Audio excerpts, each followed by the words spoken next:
Mahkamah Konstitusi Republik Indonesia, disingkat NKRI, adalah lembaga tinggi negara dalam sistem ketatanegaraan Indonesia yang merupakan pemegang kekuasaan kehakiman bersama-sama dengan Mahkamah Agung. Didirikan pada tanggal 18 Agustus 2003 di Jakarta, diketuai oleh Anwar Usman dengan wakilnya Aswanto.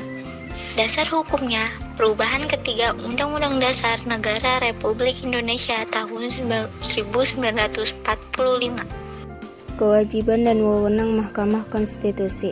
Pasal 24 ayat 1 Undang-Undang Dasar 1945 menyatakan, kekuasaan kehakiman dilakukan oleh sebuah Mahkamah Agung dan badan peradilan yang ada di bawahnya, dalam lingkungan peradilan umum, lingkungan peradilan agama, peradilan militer, peradilan tata usaha, dan sebuah Mahkamah Konstitusi berdasarkan ketentuan tersebut. Mahkamah Konstitusi merupakan salah satu pelaku kekuasaan kehakiman selain Mahkamah Agung.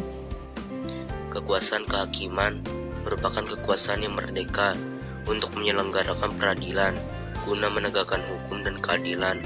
Dengan demikian, Mahkamah Konstitusi adalah suatu lembaga peradilan sebagai cabang kekuasaan yudikatif yang mengadili perkara-perkara tertentu yang menjadi kewenangan berdasarkan ketentuan UUD 1945.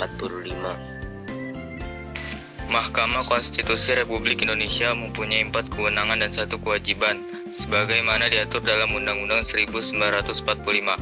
Mahkamah Konstitusi Republik Indonesia berwenang mengadili pada tingkat pertama dan terakhir yang putusannya bersifat final untuk 1.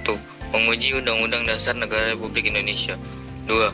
Memutus sengketa kewenangan lembaga yang kewenangannya diberikan oleh Undang-Undang Negara Republik Indonesia tahun 1945. 3. Memutus pembubaran partai politik. 4. Memutus perselisihan tentang hasil pemilihan umum. 5. Mahkamah Konstitusi wajib memberikan putusan kepada Dewan Perwakilan Rakyat. Keberadaan Mahkamah Konstitusi baru diintroduksi pertama kali pada tahun 1919 oleh pakar hukum asal Australia, Hans Kelsen, dari 1881 sampai 1973. Hans Kelsen menyatakan bahwa pelaksanaan konstitusional tentang legislasi dapat secara efektif dijamin hanya jika suatu organ selain badan legislatif diberikan tugas untuk menguji apakah suatu produk hukum itu konstitusional atau tidak, dan tidak memberlakukannya jika menurut organ ini tidak konstitusional. Untuk itu perlu diadakan organ khusus yang disebut Mahkamah Konstitusi atau bisa disebut Constitutional Court.